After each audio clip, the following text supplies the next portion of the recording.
Sekjen PDI Perjuangan Hasto Kristianto memperkirakan calon presiden dan calon wakil presiden yang akan diusung partainya pada pemilu 2024 diumumkan pada Juni 2023 mendatang. Menurut Hasto, kedua hal ini tidak bisa lepas dari dinamika politik yang berkembang saat ini. Hal itu disampaikan Hasto pada Senin 10 Oktober 2022. PDIP saat ini tengah menyiapkan sosok Capres 2024 yang berani mengambil keputusan, mampu membawa Indonesia memimpin bangsa-bangsa di dunia, dan memiliki rekam jejak kuat.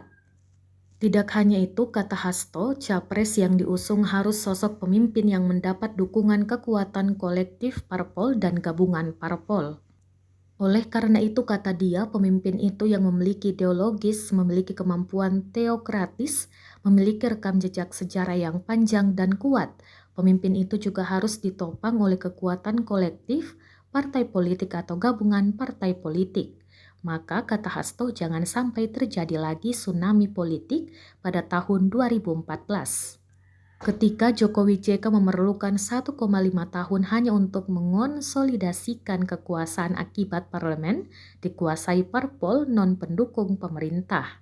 Oleh karena itu pentingnya melakukan lobi-lobi politik dan negosiasi dengan partai politik lainnya.